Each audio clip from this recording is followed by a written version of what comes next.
بارك على محمد وعلى آل محمد كما باركت على إبراهيم وعلى آل إبراهيم إنك حميد مجيد.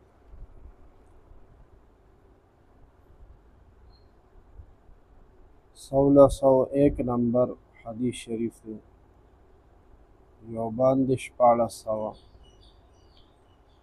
وعنه رضی الله تعالی عنه.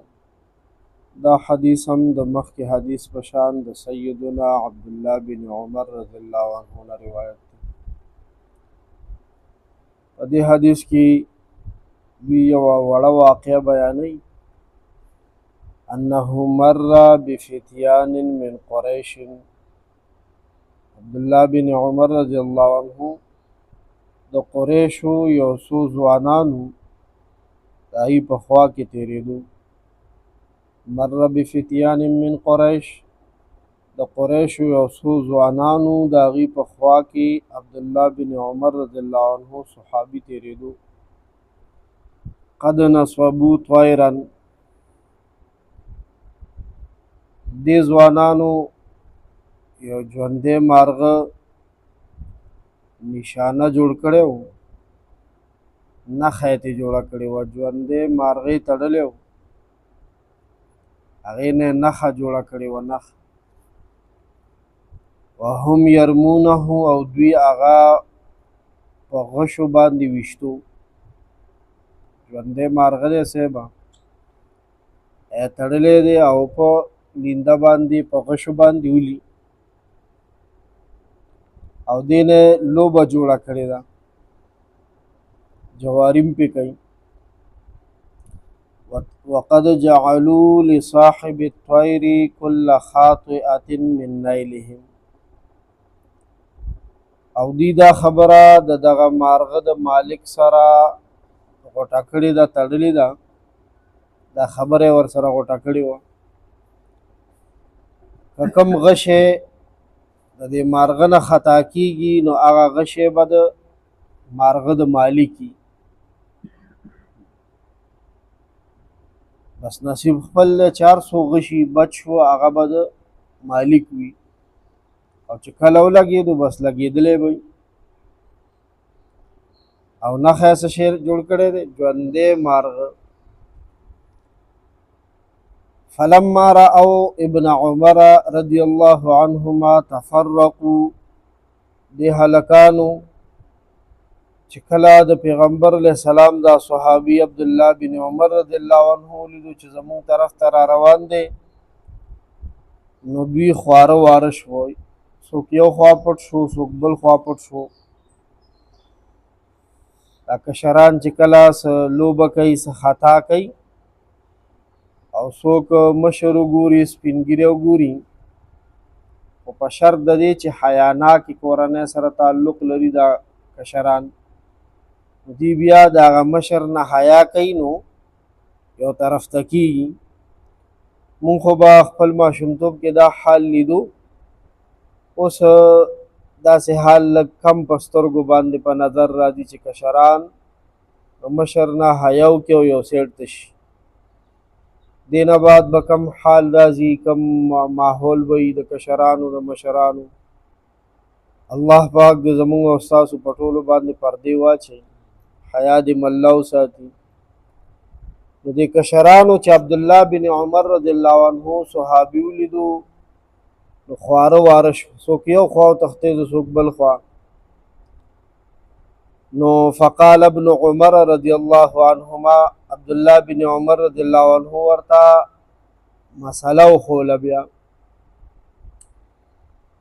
نصیحت په وخت کې مشر نصیحت کوي، او چې د مسلې وخت مسله کوي، وایي من فعل هذا، هغه هلکانو ته ویل بچو چې څوک دا کار کوي که نه، یعنې ژوندی مارغه هغه یې تړلې او هغې نه یې نښه جوړه کړي، په هغې باندې خپل شیش برابروي، خپل نښه پې برابروي. څوک چې دا کار کوي لعن الله من فعل هذا. عبدالله بن عمر رضی الله عنه پهله دا تپوس وکړو دا چا کړي دي، مارغه چا تړلی دی؟ او بیا فرمایل د الله لعنت تی پاغه چا باندې چې چا دا کړي. الله د پیغمبر د صحابي د خلې نه ورته خیره ووته لعنت. او دې باره کې خو موږ مخکې احادیث ویلو چې لعنت خو منع دی، خو معلومیږي دا چې دا کبیره ګناه ده، لویه ګناه ده چې بې زبانه مارغه یا څاروی هغه بیخي بې بدو سړی کړی. او ګورئ دې باره کې خو مونږ تېره ورځ یو حدیث دا وویلو چې زنانه وه پیشوې تړلې وه جهنم ته لاړه خدای غورځول. او مسله م هغې کې کړې وه چې کله سړی پیشو یا سپي یا زناور نه تنګ شي نو د هغې طریقه دا ده چې دا په تیره چاړه باندې حلال کړي چې تنګي دی که نه، یا یو حلال مارغه دی او هغه خپل استعمال کې راوستل غواړي، چرګه چرګوړی دی بل حلال نو هغه دی حلال کړي، بیا دې خپل استعمال کې راولي لوبې او نښه دې ترې نه جوړوي. نو وایي د الله لعنت دی په هغه چا باندې چې څوک داسې کوي. ان رسول الله صلی الله تعالی علیه وسلم لعن، د الله پاک پیغمبر لعنت ویلې دی من اتخذ شیئا فیه الروح، چې چا داسې څیز ځان ته کېښودو او د هغې نه یې جوړه کا غرضا نښه او بیا یې ولي.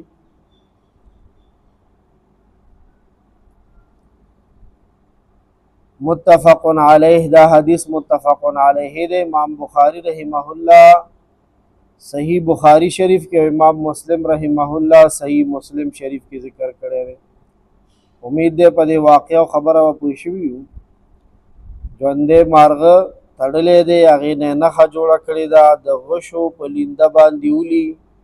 مالک سره دا خبره غوټه کړې ده که زما نښه خطا شوه او غشې بل طرف ته لاړو دغه غشې ستا شو، نو یو ځوان هم پې ټرای کوي کوشش کوي، بل هم پې کوي، څومره غشي اخوا دې خوا ته تلي دي خو یو خو به پې ورسمیږي.